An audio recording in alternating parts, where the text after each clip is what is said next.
përmenda Arnold që ndryshe nga Mali i Zi, neve ishim edhe në misionin e EPPO-s, unë isha pjesë e misionit të EPPO-s dhe bëm takime me të gjitha institucionet, por dhe me media shoqërinë civile. Ndryshe nga Shqipëria, Mali i Zi, qeveria e Malit të Zi, po e lufton krimin e organizuar në mënyrë të përditshme me rezultate konkrete. Në ndërkohë që qeveria e Shqipërisë, Edi Rama, me koordinatorët e tij të krimit,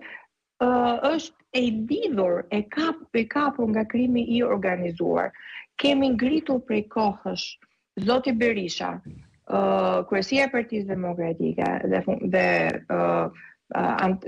deputet të Partisë Demokratike, kemi ngritur në mënyrë të vazhdueshme shqetësimin e lidhjes së qeverisë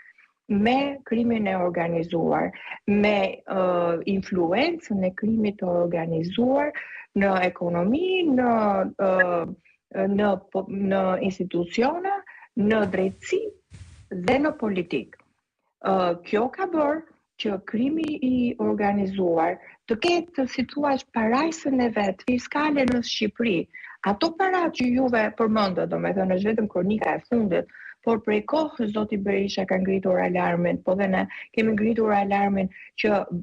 grupet kriminale, kartelet e drogës, të cilët kanë mbështetur Edi Ramën në zgjedhjet e fundit. Mos harroni, kemi thënë 40 grupe kriminale, të cilat kanë mbështetur 28 kandidat, 25 prej tyre janë në parlament përfaqësues të krimit të organizuar dhe jo të qytetarëve. Këto banda kriminale, këto kartele droge,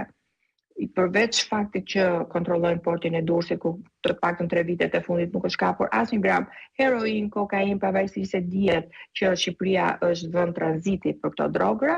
këto banda kriminale të forcuara, të mbështetura nga Edi Rama, sepse ato e mbështetin për të fituar zgjedhjet, bëjnë trafikun e drogës nga vendet e Amerikës Latine për në portet e Europës. Një pjesë e mirë e këtyre parave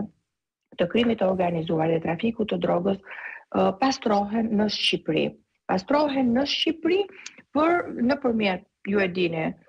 lejeve të ndërtimit, kullave të larta, rezorteve luksoze, leje të gjitha të firmosura nga Edi Rama dhe më përpara Belinda Balluku dhe Adelaida Roko. Këto para të lara në Shqipëri, të pastruara pra në Shqipëri, shkojnë dhe investohen, sikurse ju e thatë, në real estate, deformojnë konkurencën në vendet evropiane, por edhe ekonominë në vendet evropiane. Pra, ky influks i parave të pista,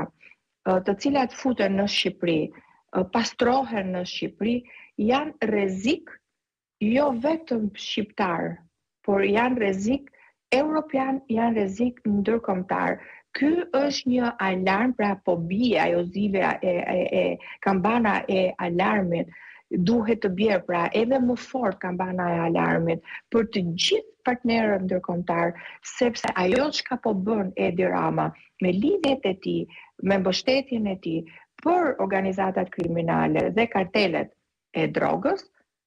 po shndrohet çdo ditë më shumë rrezik për vendet e Bashkimit Evropian, por jo vetëm.